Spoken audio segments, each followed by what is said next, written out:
Hey everyone, I'm Rob Childs, a Rapier sword fighter out of the United States, bringing you the third in an ongoing series of videos of instruction on the beautiful art we all know of Rapier combat. So as before, the knowledge that I want to put out there for all of you is going to be completely style agnostic. You should be able to apply this to whatever style you prefer. So one of the more common techniques that people will see me do, and I also get a lot of questions about, is about the no-tell lunge. Now in the previous video, I was talking about tells and how much time it gives over to your opponent. In the course of that video, I showed you how easy it is to do something when you give no tells and how much time you give over to your opponent for their response when you do give tells. So to that end, I want to show you what I call the no-tell lunge and how that's executed. And again, it doesn't matter whether you're the kind of person who fences as I do, where you utilize a full-on lunge, or whether you're the kind of fencer who doesn't do a lunge in the traditional sense, but only attacks from extensions of the arm. Won't matter. What does matter is whether or not you're giving those tells and therefore giving time over to your opponent.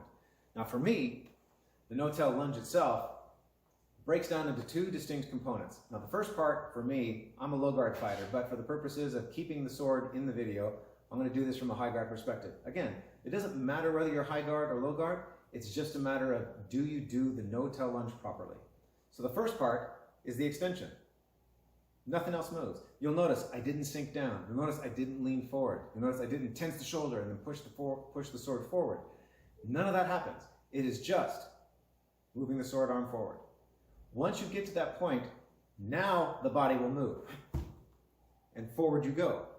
If you do that out of sequence, if you blend the motion of the sword in with the body, you're giving time to your opponent. It's very important. The sword goes first. It goes as far as it possibly can, and then the body moves. Now, mind you, when I'm doing my attacks, and it's been described to me this way, it looks like one motion. And that's exactly what it should look like, because I'm taking two distinct actions and putting them back to back so closely together, it looks like one fluid motion. This is not hard to do, and it is very easy to practice. Once you do something slowly, you can gradually increase the speed of that. So practice on your own. Start out slowly, moving more quickly as you feel more smooth.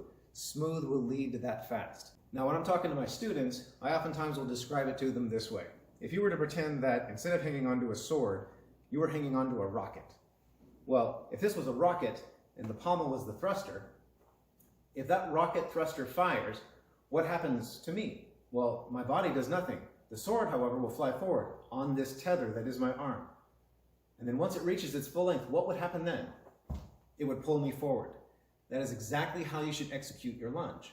Now, if you're not the kind of person who lunges, again, it doesn't matter. What does matter is nothing else moving.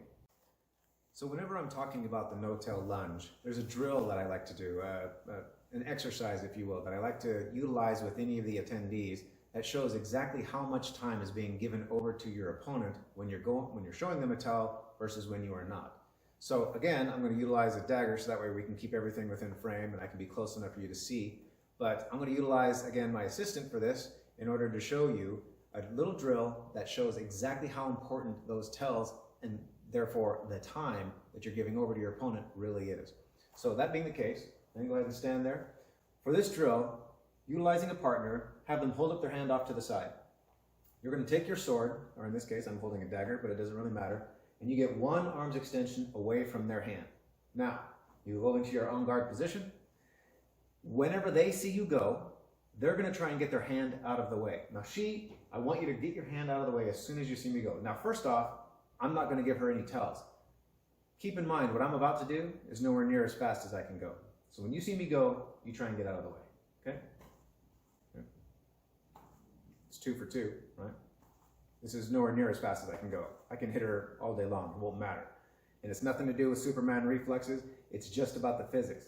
Because at this distance, there's not enough time for her to see, process, and respond to what I'm doing, unless I give her a tell. Here's one of the more common tells that I see in people when they make their attacks against me. Here we go.